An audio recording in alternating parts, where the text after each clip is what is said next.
Se postergó el tratamiento y la votación de la ley de medios en Cámara de Diputados. Para dar sus votos a la norma, el Partido Colorado exige que el presidente de la República, Luis Lacalle Pou, diga públicamente que vetará el artículo 72, introducido como aditivo por Cabildo Abierto en el Senado, porque entienden que va en contra de los principios de su partido. En acuerdo entre las bancadas de diputados, aparece en el orden del día la ley de financiamiento de partidos, pero la ley de medios queda para votar luego de las elecciones internas.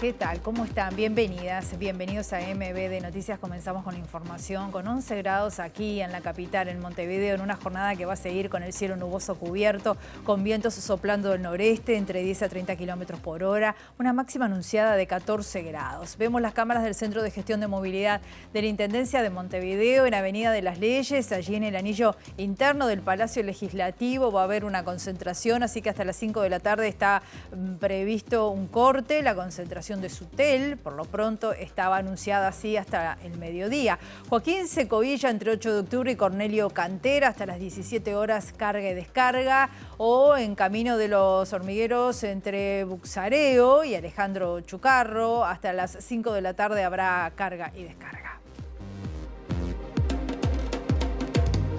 Compartimos los principales titulares que se están destacando hasta ahora.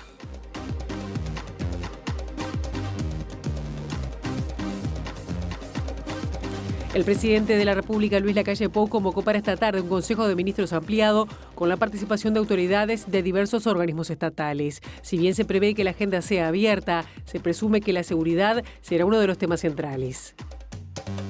377.000 personas se vacunaron contra la gripe. El Ministerio de Salud Pública publicó un nuevo reporte y se mantiene la preocupación por la baja cobertura en grupos de riesgo. La tasa de actividad para el total del país se ubicó en 64,1% en abril, la tasa de empleo en 58,3% y la tasa de desempleo en 9%, según el Instituto Nacional de Estadística.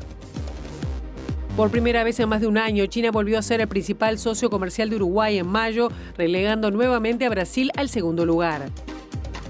A partir de este mes, todos los usuarios de la tarjeta STM, común y jubilado, podrán pagar sus viajes en forma online.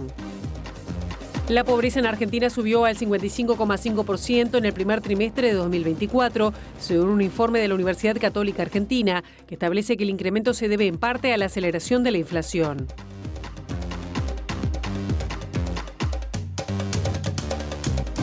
El presidente de la República, Lacalle Pou, convocó para esta tarde un Consejo de Ministros ampliados con la participación de autoridades de diversos organismos estatales. Si bien se prevé que la agenda sea abierta, se presume, se especula que obviamente el tema seguridad va a ser uno de los centrales. A su vez, autoridades de los Ministerios del Interior y de Desarrollo Social, del INAU y del municipio A de Montevideo también van a estar reunidos. Esto va a ser en los próximos días para analizar la situación de inseguridad del barrio Maracaná y de otras zonas de la capital. Ayer se realizó el sepelio del niño de 11 años asesinado el jueves pasado, por lo que no hubo clases en la escuela a la que concurrían. La escuela hoy se vivía también una jornada especial con psicólogos. Y si bien desde el viernes hay un refuerzo de patrullaje en ese barrio, desde la comunidad siguen reclamando intervenciones más profundas. Vecinos y vecinas le dijeron a MB Noticias que hace mucho tiempo que están pidiendo mejora en la iluminación, en la instalación de cámaras de seguridad. Así que bueno, está allí planteada la expectativa en cuanto a cuál va a ser la respuesta de las diversas autoridades. El grupo de madres y padres de los más de 150 niñas y niños que asisten al Jardín 222, que está ubicado en el barrio Casaballe, denuncian que desde principios de años el centro educativo viene siendo objeto de robos y de vandalismo ante la ausencia de primaria y del Ministerio del Interior, dicen, ante quien ya realizaron 13 denuncias por hurto al Instituto de Enseñanza. Es triste lo que está pasando el jardín desde el principio de año, con robos y vandalismos. Ingresan a los salones, lo que no roban rompen, está haciendo dibujos de los niños, cepillos para cepillarse los dientes, porque ellos acá hacen 8 horas. Ajá. Ellos desayunan, almuerzan y merienda. Hecho todo acá, porque es cocina propia, o sea, no es de esas empresas terciarizadas que llevan, no. Acá se elabora todo en el día y en el momento para los chiquilines. Las maestras y la dirección hacen lo que pueden, lo que no también. Es un centro educativo grande, porque son 156 niños, con 6 salones nada más. Son 6 salones nivel 3, 2 nivel 3, 2 nivel 4 y 2 nivel 5. Y estamos cansados porque primaria no nos da respuesta. La empresa de seguridad tampoco. Recién hoy, desde diciembre, vinieron a instalar cámaras de seguridad porque, claro, o sea, durante el fin de semana volvieron a robarnos. En la seccional 17, que tenemos cruzando la plaza, hay 13 denuncias hechas, en cual de una de ellas, cuando la directora fue a presentar la denuncia, le dijeron, pase usted desde la casa. Eso no es cosa que un funcionario policial, que es el que está para cuidarnos, está para brindarnos seguridad, le diga a un personal docente que viene de su casa a dictar clases, a organizar a un centro educativo y a dar la cara. Porque acá no da la cara primaria en ir a una seccional o llamar al Ministerio del Interior cuando hay un robo. Da la cara a la directora de la institución o una maestra o nosotros padres y madres. Seguimos hablando de educación, de seguridad, se suceden reuniones y encuentros por diferentes partes de la ciudad. En uno de ellos está nuestro periodista Federico Jurkovic. ¿Cómo estás, Federico? Bienvenido, buen mediodía para ti.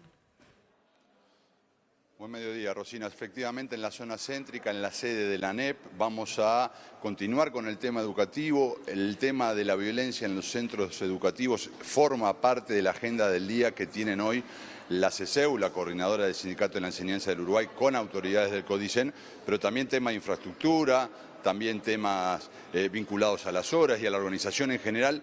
Por eso es bien importante, antes de la reunión, tener la opinión de Emiliano Mandás, en referente de la CESEU, sobre las expectativas y la agenda concreta de la reunión.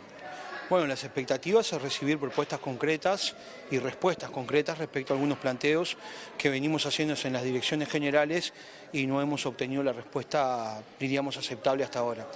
Lo otro es que hay temas que preocupan estructuralmente. Tenemos un problema de concursos en varios subsistemas, que es el acceso a la fuente de trabajo de cientos y cientos de compañeras y compañeros, donde encontramos serias irregularidades en algunos aspectos. El segundo punto, el tema de edilicio, preocupa muchísimo en todo el país y la planta de edilicia seriamente comprometida en diversos subsistemas. El tema de convivencia y violencia en los centros educativos es un tema también que nos está preocupando mucho y se han hecho anuncios que queremos tener claro cuáles son y se plantean una serie de dispositivos que nosotros realmente no los percibimos en territorio. Y después hay todo un tema ahí con el tema de algunas normativas que tendría que estar aplicándose, por ejemplo, en toda la ANEP con respecto a licencias específicas para gestantes y para los cónyuges, la aplicación de algunas normativas que serían una cuestión bastante avanzada en todo el tema de acceso a estudios, el tema de embarazo, que nos preocupan bastante y que no se terminan de solucionar. Y lo que estamos haciendo ahora es venir al organismo rector, porque las direcciones generales siempre te hablan de que ellos trabajan en clave ANEP y bueno, venimos a buscar con el CODICEN las respuestas que, vuelvo a decir, no hemos obtenido con claridad desde las diferentes direcciones generales. Paréntesis para saber opinión, porque a raíz de los últimos episodios en el barrio Maracaná, que involucraron a menor, surgen ideas de, no sé si te referías a esa, por ejemplo, que los militares salgan a las calles para garantizar seguridad. ¿Cómo lo ven desde la CESEU? Nosotros tenemos una postura totalmente contraria a eso. Nosotros creemos que hay que trabajar en el territorio. Hay que armar una mesa interinstitucional, como se anunció ayer, pero queremos reclamar la presencia del sindicato como un actor fundamental en esta mesa. Y además creemos que lo que hay que hacer es desplegar todos los mecanismos que el Estado ha retirado del territorio, que impliquen trabajar en profundidad este tema y no desde una clave político-electoral que implica el oportunismo puro y duro. Nosotros creemos que esto no se aborda ni militarizando los barrios, ni desplegando solamente el tema de la fuerza policial en los territorios. Nuestro abordaje tiene que ser pedagógico, integral y además garantizar a amplios sectores de niñas y adolescentes el acceso a la alimentación, a la vivienda, a la salud, a la cultura, que es eso lo que va a revertir el problema de fondo. Los otros son anuncios de un profundo oportunismo. La última, cortita, ya está por ingresar a la reunión. ¿Qué plazos se ponen? ¿Cómo miden la respuesta que van a recibir hoy para saber cómo siguen en todo caso?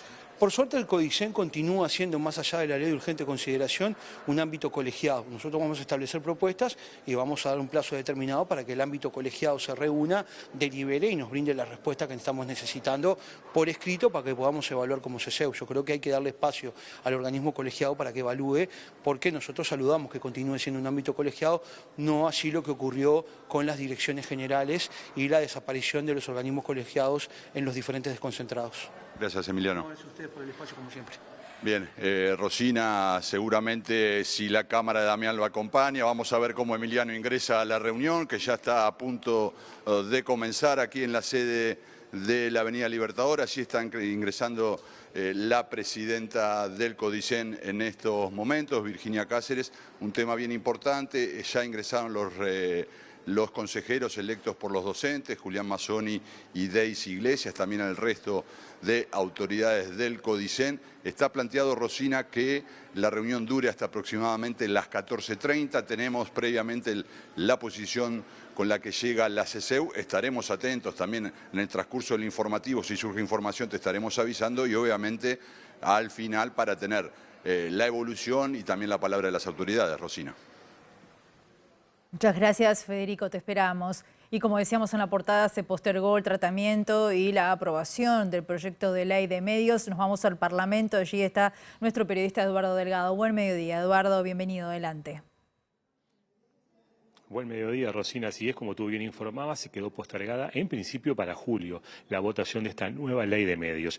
Esto se acordó en la coordinación de bancadas de los diferentes partidos a nivel de la Cámara de Diputados tras el planteo del Partido Colorado, que rechaza votar el artículo 72 de esta ley. Cabe recordar que esta ley fue primero aprobada por diputados, luego en el Senado y ahora vuelve a diputados, por lo que esta Cámara tiene que definir si apoya en su totalidad o no este proyecto. Y bueno, esta situación ha trabado justamente que se apruebe el proyecto de nueva ley de medios a nivel de diputados. Hoy de mañana sesionó, previo al plenario de la Cámara de Diputados, la Comisión de Industria, donde concurrió la ministra de la cartera, Elisa Facio, quien a la salida defendió el contenido de este nuevo proyecto de ley, fue crítico de la ley de medios vigente. La vemos y escuchamos.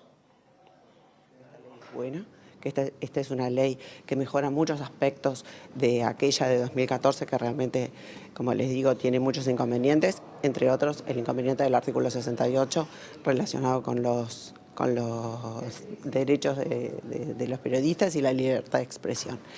Esta ley es buena, nosotros la defendemos, entendemos que es una ley mucho mejor que la que está vigente y por eso la defendemos, la venimos a defender acá en comisión, la vamos a seguir defendiendo en la Cámara. Yo personalmente lamento que se postergue. Me estoy enterando por ustedes que se definió definitivamente así, lo lamento porque creo que es una ley que necesitamos. Lo que sí se acordó, Rosina, es que mañana la Cámara de Diputados tratará la ley de financiamiento de partidos políticos, que también ya fue aprobado previamente en el Senado. Pero como decíamos, respecto a la ley de medios, se debe a la posición del Partido Colorado, que desaprueba este artículo 72 incluido en el Senado, que consideran que cercena la libertad de expresión y de prensa. En ese sentido, Martín Melassi, el diputado colorado, explicó esta posición del Partido Colorado y que reclaman, previo a aprobar esta ley, que haya un compromiso público del presidente de la República, Luis Lacalle Pou, en que, de aprobarse la norma, vetará este artículo con el que están en contra. Lo que queremos hacer es que el presidente se pronuncie de alguna manera, que diga que efectivamente va a vetar el artículo 72 y de esa manera estamos dispuestos a votarlo sin ningún tipo de problema. Y si no dice nada, no habrá ley de medios. Nosotros no podemos votar algo que entendemos que efectivamente va contra la libertad de expresión para que después el presidente se pronuncie y lo vete. Nosotros entendemos que es al revés. Primero lo veta y después afirmativamente lo votamos.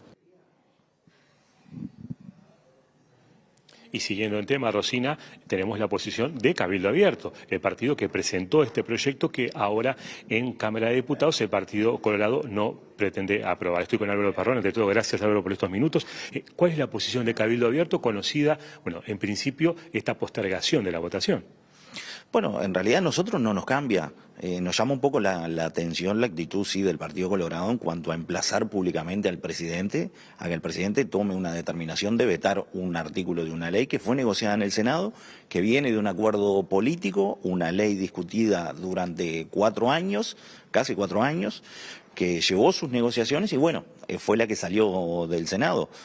Nosotros pensábamos que se iba a votar hoy, hay otros interesados en que la ley se vote antes, así que bueno, esperaremos hasta después de junio a ver cómo se termina decidiendo. ¿Sorpresa de que los legisladores del Partido Colorado a nivel del Senado votaron y los diputados ahora pretenden no hacerlo? Sí, la verdad que llama la atención. Hay veces que se da eso, pero no es lo más común. Lo que a mí sí me causa más sorpresa es que públicamente se emplease el presidente a que tome una definición de un veto antes de un tratamiento legislativo. ¿Y qué dice Cabildo Abierto respecto a los cuestionamientos del artículo 72, que justamente el propio Cabildo Abierto fue el que propuso y fue aprobado en el Senado? El artículo arranca diciendo derecho al ciudadano. Es un derecho que se le da al ciudadano a tener una información rigurosa, plural, transparente. Es simplemente eso, no es un artículo que tenga sanciones de ningún tipo. Es llevar a una ley todos esos acuerdos que se han hecho anteriormente entre APU y en el gobierno anterior, que recuerdo que se firmó algún tratado con el presidente Vázquez. Hace poco los partidos políticos se juntaron también para hablar de las noticias falsas y bueno, es de alguna forma dejar en una ley lo que sería el tratamiento de estas noticias falsas. Es simplemente eso, no hay ningún tipo de quitar derecho, ni libertad de prensa, ni libertad de expresión, simplemente es darle un derecho más al ciudadano. ¿Qué pasa, Perrone, si el presidente anuncia que vetará este artículo antes que la ley sea aprobada? ¿Qué hace Cabildo Abierto en diputados? ¿Vota o no vota la ley de medios? Bueno, tendremos que discutirlo en bancada. Nosotros no pensamos que el presidente vaya a ir por el camino del veto, porque fue un acuerdo político que se hizo en el Senado y que votaron todos los partidos del oficialismo. Si una negociación política se ve interrumpida después por un veto, significa que la negociación política no fue totalmente transparente. Así que bueno, esperaremos a ver cómo sigue. Perrone, muchas gracias por estos minutos, muy amable. Rosina, cerramos aquí desde el Parlamento, expectantes a qué ocurre mañana con la ley de financiamiento de partidos políticos y aguardando cuál será la posición del presidente ante este planteo del Partido Colorado. Muchas gracias, Eduardo. Para el investigador de la UDELAR, Gabriel Kaplún, docente también, la concentración mediática y la eliminación de la participación ciudadana es casi lo más grave del proyecto de ley de medios que está en la órbita de diputados. Según el docente de la Facultad de Información y Comunicación, más que una ley parece un modelo de negocios. Hay cosas enormemente preocupantes en la ley, como la cuestión de la concentración, la transparencia. Ahí, por ejemplo, hay dos focos clave. Cuanto más concentrados están los medios en pocas manos, menos posibilidad de no solo información, sino de todas las voces, las miradas, tengan presencia en el espectro radioeléctrico, en la televisión, en la radio, en el cable. Eso es muy importante porque hoy tenemos un límite de concentración que se ha cumplido mal, hay que decirlo, que se ha incumplido muchas veces, de no más de 3 en total cuando uno suma AM, FM, televisión. Esto lo sube a 5 para el área metropolitana y a 6 para todo el país, que casualmente coincide más o menos con la concentración que ya hay. Kaplún señala que el proyecto aprobado en el Senado reduce la transparencia del gobierno en el otorgamiento de licencias y deroga toda forma de participación al eliminar todos los órganos de control ciudadano. Eso es casi lo más grave de todo y lo más claro, contundente. La ley vigente previó varios mecanismos de transparencia y de participación ciudadana. Vale la pena recordarlos. Por un lado, una comisión asesora que si bien no es vinculante, es decir, el gobierno no tiene la obligación de seguir sus recomendaciones, sí tiene la obligación de convocarla para que emita esas recomendaciones y lo que ha sucedido en general es que las sigue. Si este proyecto se convierte en ley, implicaría muchos pasos hacia atrás en los estándares de libertad de expresión, concentración y participación. Tiende a mantener y asegurar lo que ha sido la historia de los medios de comunicación uruguayos, muy concentrados en muy pocas manos. Hay algunos colegas, compañeros que han dicho, más que una ley parece un modelo de negocios pensado para estas empresas concentradas que van a mantener su poder si efectivamente se aplica, prácticamente sin ningún control y los pocos controles que hay para favorecerlas aún más en el modo en que han realizado sus negocios. 377.000 personas se vacunaron contra la gripe. El Ministerio de Salud Pública publicó un nuevo reporte y se mantiene la preocupación por la baja cobertura en los grupos de riesgo. 14% tan solo de las embarazadas lo hizo, 8% nada más de niños, niñas de entre 6 meses y 5 años se han vacunado. Por otro lado, los residentes de larga estancia fueron los que registraron datos más positivos. El reporte del Ministerio de Salud Pública reveló que hasta ahora se vacunaron 377.414 personas. De ese total vacunado, los resultados más favorables son para los residentes de hogares de larga estadía, llegando a un número de 14.587 personas. Sin embargo, en los grupos de riesgo los resultados no son tan buenos. En embarazadas se aspiraba a vacunar a 21.000 mujeres, pero se llegó a 2.950. En lo que respecta a niños y niñas de entre 6 meses y 5 años, se esperaba vacunar a 191.000 personas y solo se llegó a 15.853, lo que constituye únicamente 8% de esa población. Los mayores de 65 años llegaron al 25% de la población objetivo, el personal de salud al 27,82%, mientras que docentes y policías llegaron al 3% del objetivo de vacunación. Se aspira a vacunar a 159.000 personas y solo se llegó a 4.757.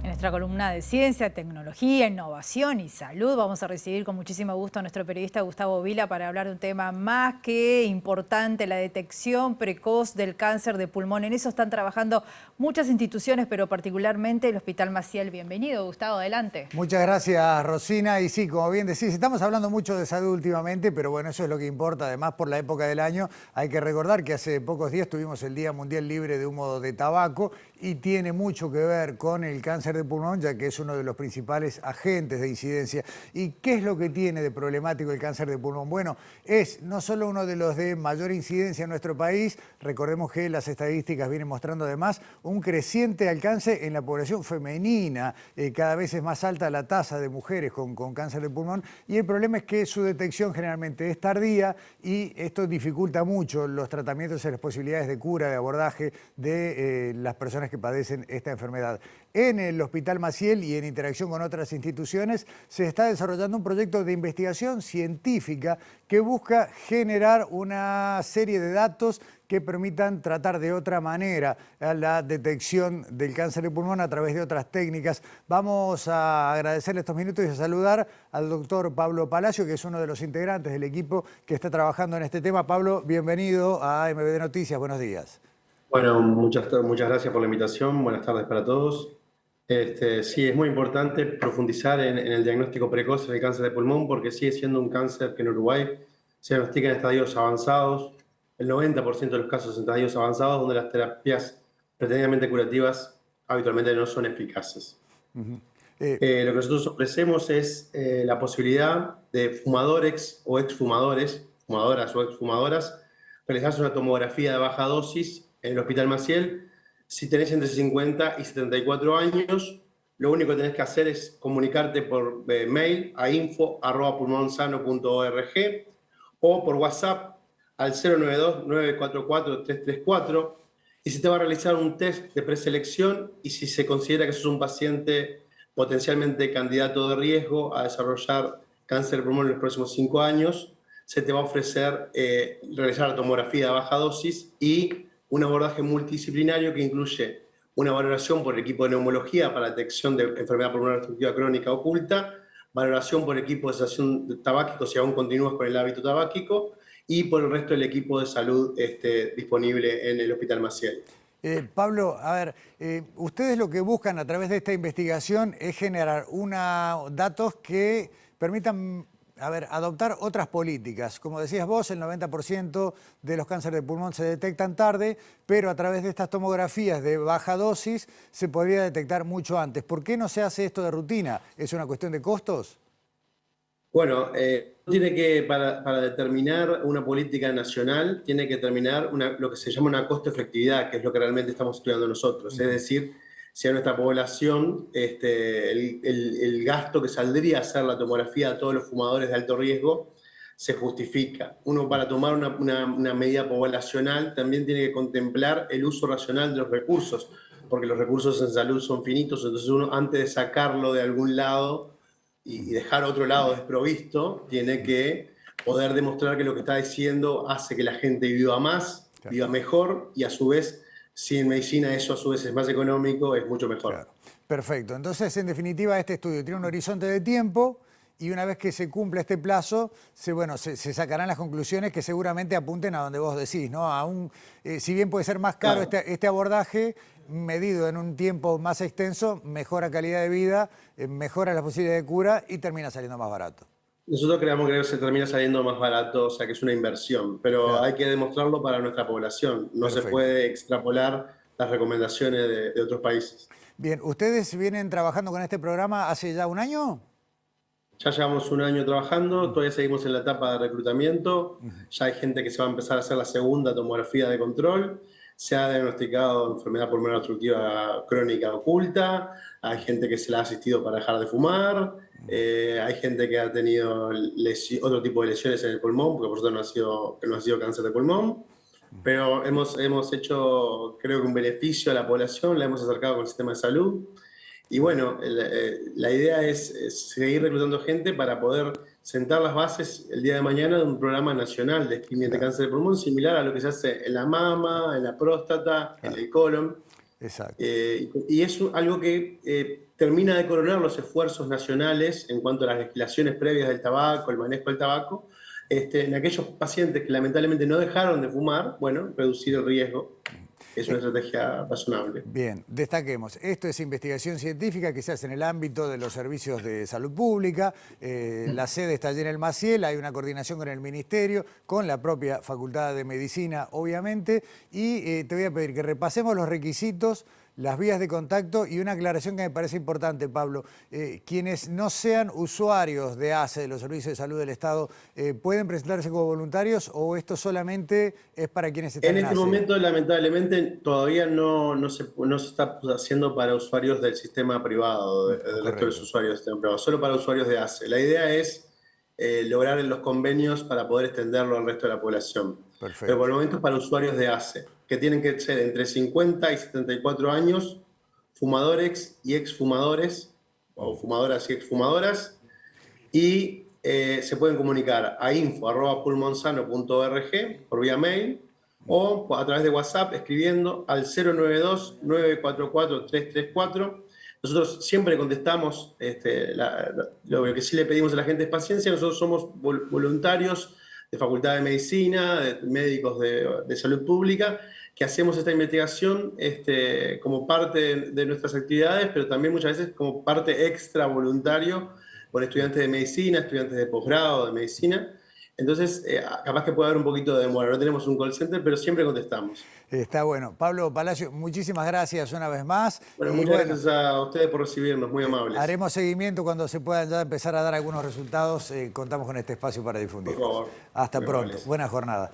Bueno, Rosina, ahí está, ¿no? Construcción de conocimiento en los establecimientos de salud pública, como decía el doctor Palacio, mucho trabajo voluntario, mucha voluntad de mejorar la salud de la gente y de asistir en este caso a quienes pueden ser candidatos a tener una enfermedad que si la agarras tarde el pronóstico es bastante malo. Muchas gracias, muy buena la información. Gracias, Gustavo. Gracias a ti.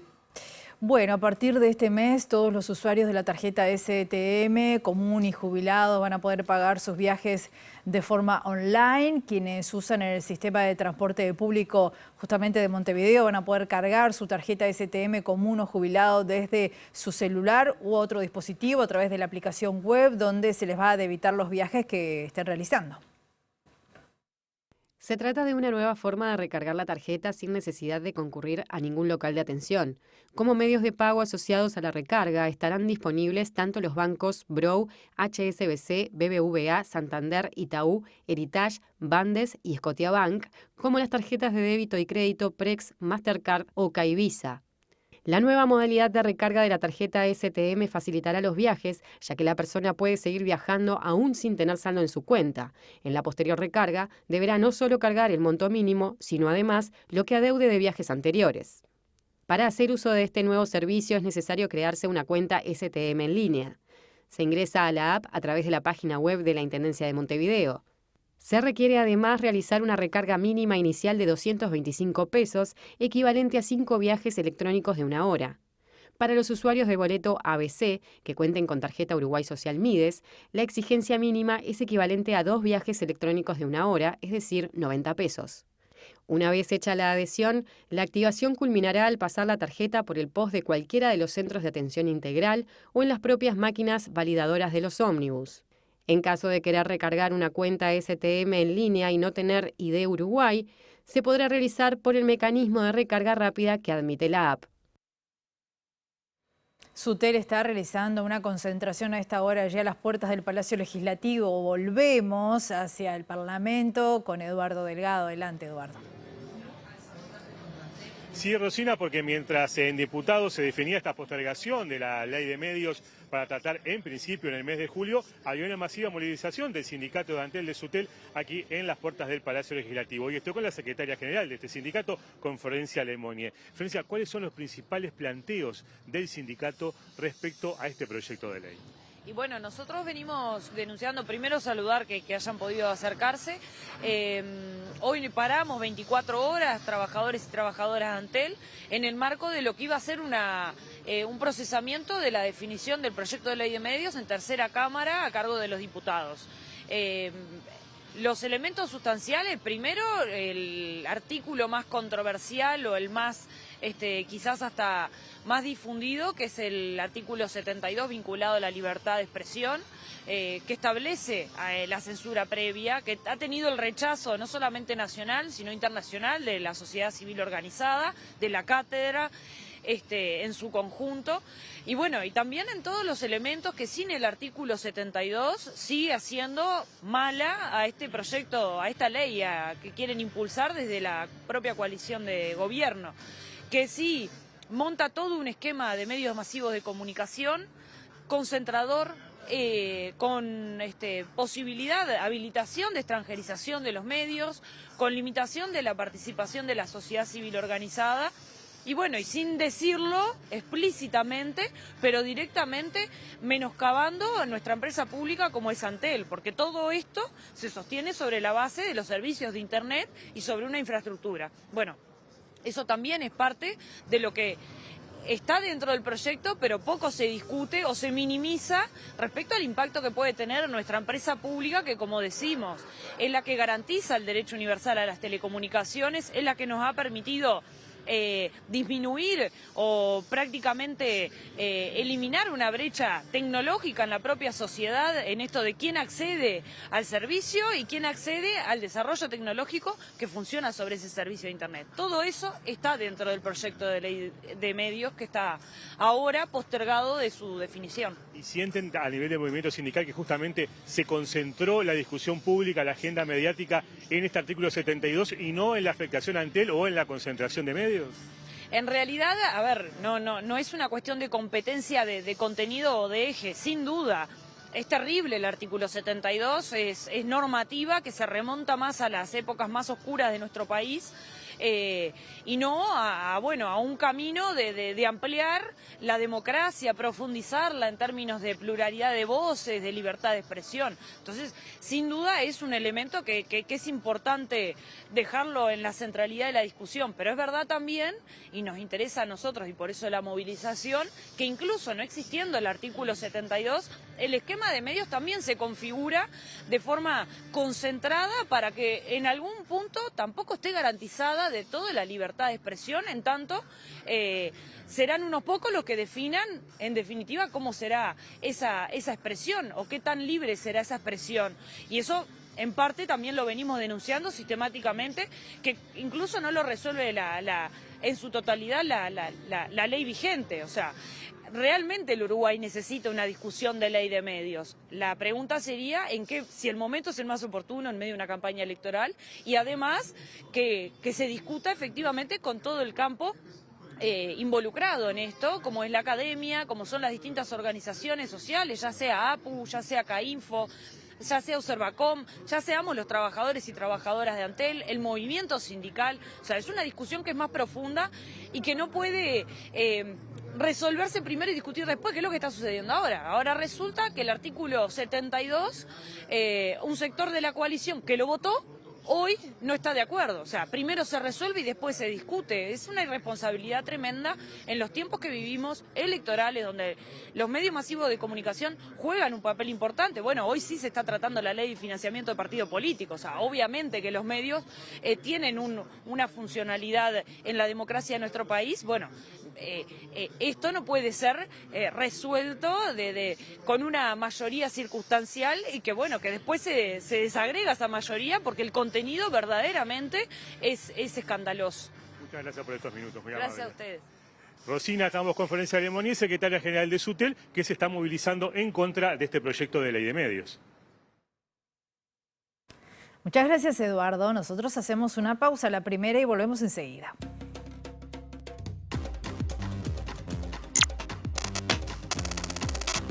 Encuentro medieval en el Castillo Pitamiglio, con puesta en escena cinematográfica, 8 y 9 de junio, de 10 a 20 horas. Escuelita de Iniciación Deportiva de Básquetbol para menores de 5 a 14 años, martes y jueves a las 17:15 horas en el Espacio Modelo.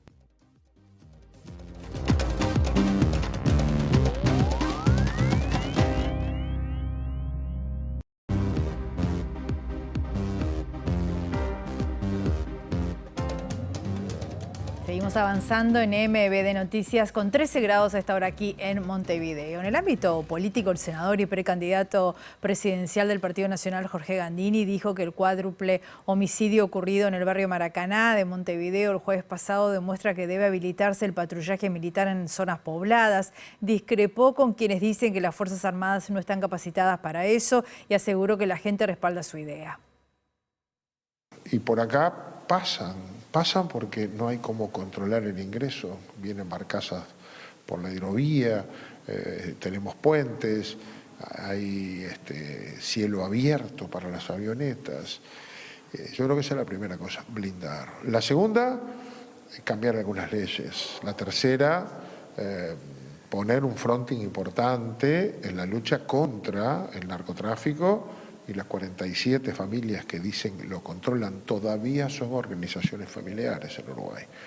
Creo que ahí podemos ponernos de acuerdo y tener mucha información, blindar con cámaras. Hay barrios que no tenían fibra óptica y si no tienen fibra óptica no tienen cámaras. Y las cámaras no tienen miedo, los vecinos sí, por eso no cuentan, por eso no denuncian, porque siguen viviendo ahí. Tecnología, recursos para eso, más republicana, que es la policía más parecida a los militares porque va para adelante y se bajan de un blindado y tienen uniforme militar y usan casco y armas largas y cuando llegan vuelve el silencio al barrio, se acaban los tiros.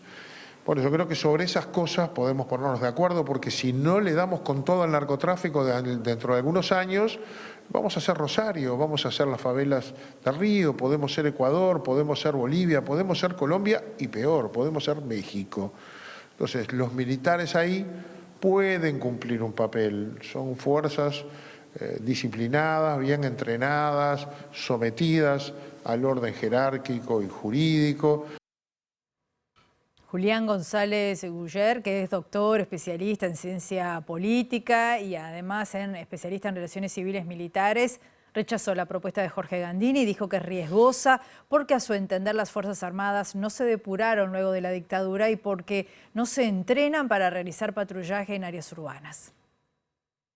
Los militares no están preparados, ni formados, ni equipados para, digamos, lo que él plantea, sea patrullaje, que además no se sabe qué van a ir a pasear por la calle y a mostrar su armamento, arriesgándose a que le peguen un tiro. ¿Y qué hacen si aparece un problema? Para peor, digamos, tenemos una experiencia muy lamentable en nuestro país respecto a los militares en la calle. Todavía estamos lejos de que las Fuerzas Armadas hayan abandonado su concepción, ¿verdad? Las Fuerzas Armadas siguen sosteniendo que actuaron bien durante la dictadura. A diferencia de Gandini, González Guyer considera que la ley vigente desde 2018, que habilita el patrullaje militar en la faja fronteriza fuera de centros poblados, no garantiza que las Fuerzas Armadas puedan hacer correctamente la misma tarea en ciudades. Esa ley excluye expresamente las zonas pobladas. Y eso es lo que quiere Gandini con su propuesta, pasar a patrullar zonas pobladas. Por algo se excluyeron las zonas pobladas de esa ley. Seguimos hablando del tema seguridad. El ex viceministro del Interior, Juan Faropa, entiende que no hay soluciones rápidas. Para el asesor del precandidato presidencial, Yamandu Orsi, la seguridad debe verse desde distintos puntos de vista. Dijo que es falso negar la prevención del delito, como solo depositar en la prevención todas las posibilidades de acción. Muchas veces, lamentablemente, el sistema político, cuando toma la seguridad como una punta de lanza electoral, necesariamente tiene que plantearle a la gente propuestas que honestamente debe saber que no son posibles de realizar. O sea, las propuestas de seguridad requieren para una gran parte de la población, para todos nosotros, porque la seguridad es fundamental para la vida cotidiana, requiere respuestas rápidas.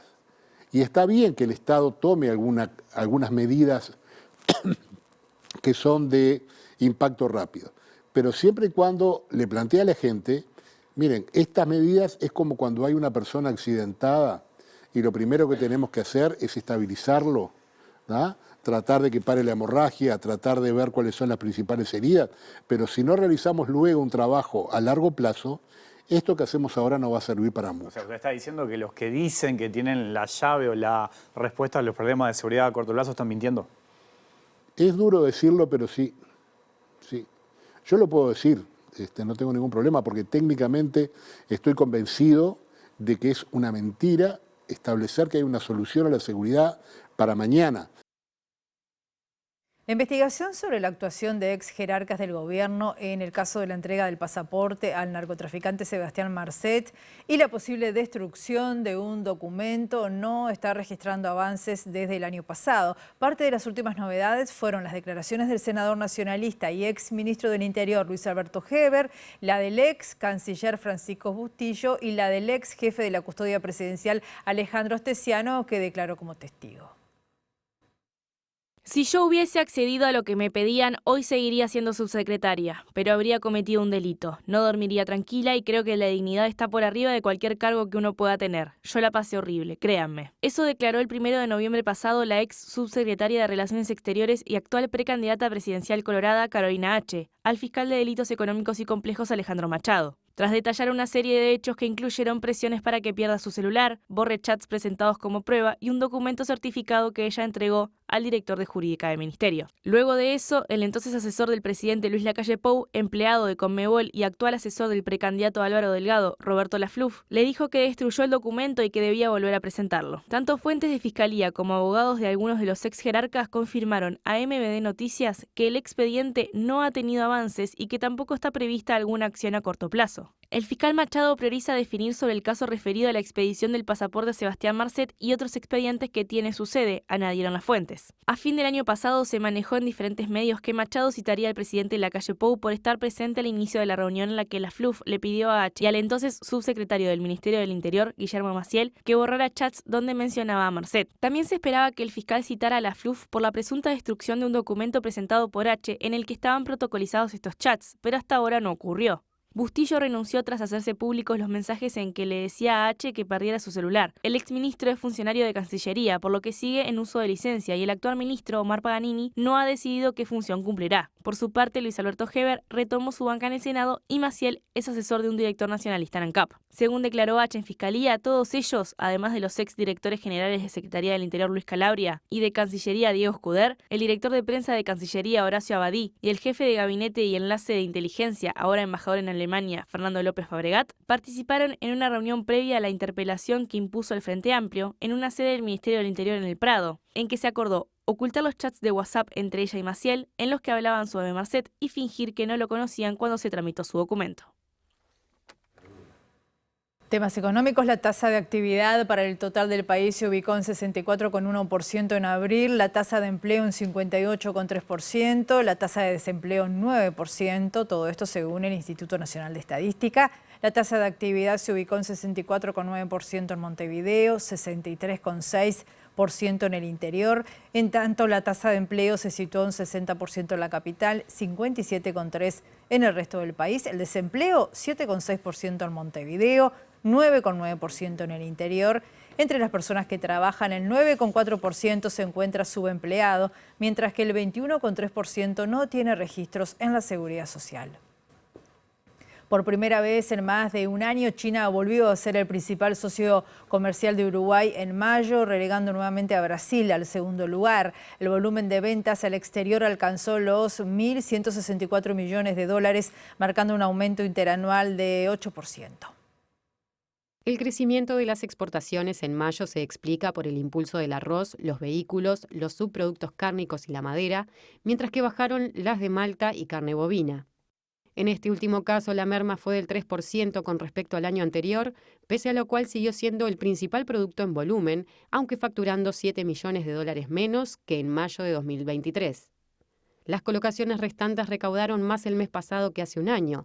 El segundo producto en importancia fue la soja, que facturó 181 millones de dólares, 5% más, mismo porcentaje que tuvo la celulosa, que como tercer socio recaudó 165 millones en mayo de 2024.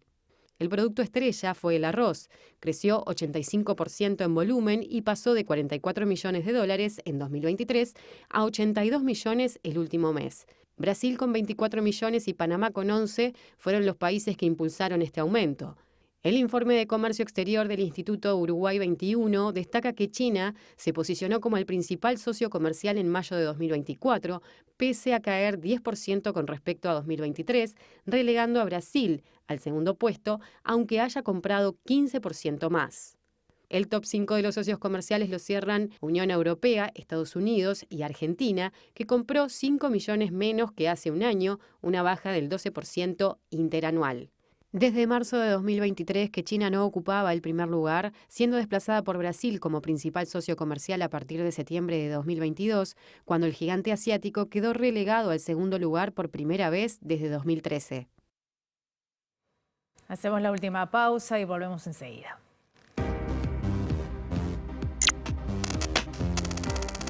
Becas deportivas para adolescentes de la Asociación Cristiana de Jóvenes. Inscripciones en los centros comunales del municipio. Taller de meditación, autoconocimiento, relax, respiración consciente y más. Martes 19 horas en el Salón Bartolomé del municipio G.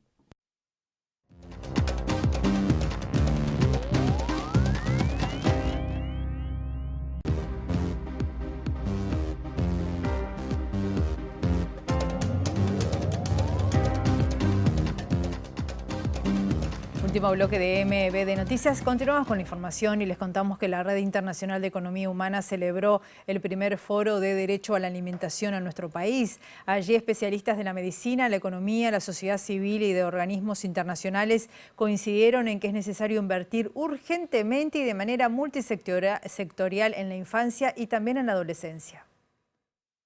Que esta malnutrición que nosotros decimos que además en algunos lugares se da de forma estructural y que tienen que ver con otras variables, porque en general la inseguridad alimentaria está en los hogares donde hay más pobreza, la inseguridad alimentaria se desarrolla más en hogares monoparentales, con mujeres a cargo, la inseguridad alimentaria se da en lugares donde además esos niños están privados muchas veces de concurrir a un centro educativo o lo hacen en menor manera, todo lo cual confluye, ¿no?, a que el rendimiento sea menor de lo esperado. Cuando hacemos referencia sobre todo a los nutrientes críticos, sabemos que hay algunos elementos, vitaminas, minerales, que son indispensables para el desarrollo neurológico. ¿Qué quiere decir esto?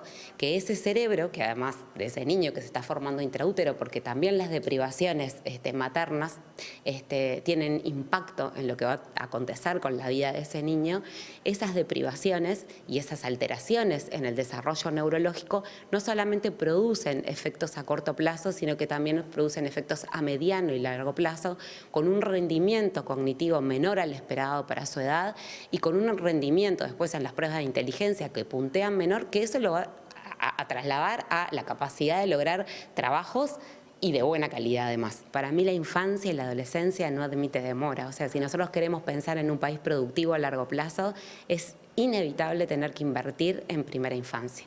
Es inevitable tener que invertir en adolescencia también. Así que para mí es urgente. El PIT-CNT y el colectivo Redes Amigos de la Tierra organizaron un foro sobre justicia ambiental y ambientalismo popular. Patricia Acosta, que es integrante de la Comisión de Ambiente de la Central Obrera, valoró de forma positiva que el movimiento sindical y además otras organizaciones sociales identifiquen problemas ambientales en conjunto y elaboren propuestas para poder superarlos. Hay personas o grupos que se benefician y otros que reciben problemas, y los costos de ciertos modelos de desarrollo o de ciertos modelos de relacionarnos con el medio ambiente muchas veces nos perjudican a los trabajadores y a la población en general. Entonces tratamos de impulsar o buscar formas y propuestas para que esto no sea así. ¿Cómo definirías lo que es el ambientalismo popular?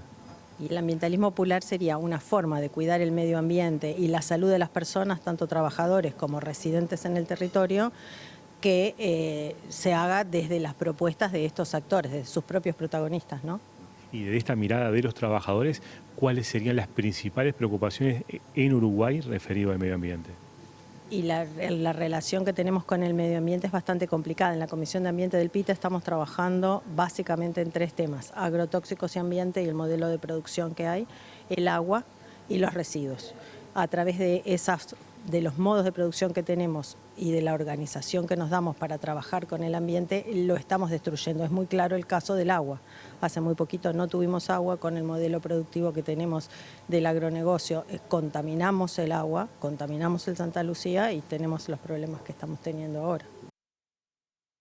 Los ediles nacionalistas de Montevideo, Eric Spector y Nicolás Botana, propusieron crear y formalizar en el digesto municipal puntos de hidratación gratuitos en espectáculos públicos y bailables. Plantean la necesidad de una legislación proactiva que incentive el cuidado de la salud y el control de daños. Lo que queremos es generar una política proactiva que incentive al cumplimiento de normas nacionales y departamentales, como por ejemplo el artículo 26 del decreto 36.615, que ya de por sí establece que en los establecimientos donde se desarrollan espectáculos públicos y bailes haya agua de forma gratuita para el público asistente. El acceso al agua potable no solo se da por el consumo problemático de alcohol, por el consumo de drogas sintéticas, sino también por la concurrencia en shows de repente muy concurridos, con días de altas temperaturas. Venimos de 2 veranos especialmente, con temperaturas a las que de repente no veníamos acostumbrados. Y es una realidad, si bien estos temas, sobre todo de consumo, están muy quizá conversados, hay una realidad de hecho que nos marca que algo tenemos que hacer, y sobre esa realidad es que justamente queremos contemplar y ayornar un poco la normativa. Nuestro proyecto establecemos sí que formalmente debe existir un punto exclusivo y visible de fácil acceso para agua potable. El proyecto incluye que se descuenten impuestos a espectáculos públicos a la compra de agua potable como incentivo para que se cumpla la norma.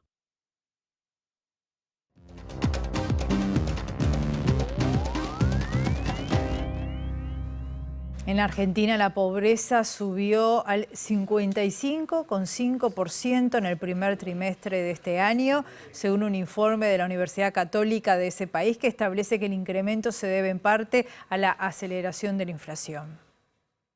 El índice de pobreza en Argentina ha aumentado del 44,7% al 55,5% de la población y el de indigencia de 9,6 al 17,5% durante el primer trimestre de 2024, según un informe publicado este lunes por el Observatorio de la Deuda Social Argentina de la Universidad Católica.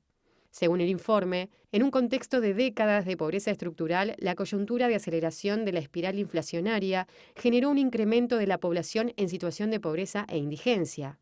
En el primer trimestre, casi 25 millones de personas residentes en áreas urbanas del país habrían estado en situación de pobreza, de las cuales 7,8 millones estaban en estado de pobreza extrema o indigencia, e indica que los bajos ingresos de los hogares impactan en elevados niveles de inseguridad alimentaria, que afecta al 24,7% de la gente que vive en las áreas urbanas encuestadas, con un 10,9% de personas en situación de inseguridad alimentaria severa.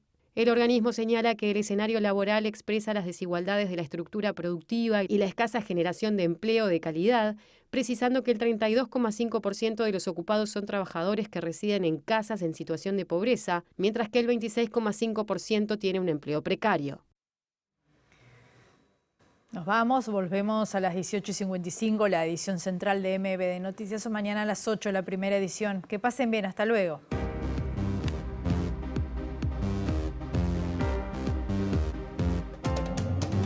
El presidente de la República, Luis Lacalle Pou, convocó para esta tarde un Consejo de Ministros ampliado con la participación de autoridades de diversos organismos estatales. Si bien se prevé que la agenda sea abierta, se presume que la seguridad será uno de los temas centrales.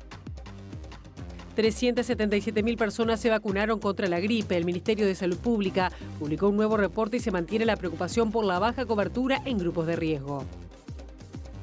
La tasa de actividad para el total del país se ubicó en 64,1% en abril, la tasa de empleo en 58,3% y la tasa de desempleo en 9%, según el Instituto Nacional de Estadística. Por primera vez en más de un año, China volvió a ser el principal socio comercial de Uruguay en mayo, relegando nuevamente a Brasil al segundo lugar. A partir de este mes, todos los usuarios de la tarjeta STM, común y jubilado, podrán pagar sus viajes en forma online. La pobreza en Argentina subió al 55,5% en el primer trimestre de 2024, según un informe de la Universidad Católica Argentina, que establece que el incremento se debe en parte a la aceleración de la inflación. Se postergó el tratamiento y votación de la ley de medios en diputados. Para dar sus votos a la norma, el Partido Colorado exige que el presidente de la República diga públicamente que vetará el artículo 72, introducido como aditivo por Cabildo Abierto en el Senado, porque entienden que va contra los principios de su partido.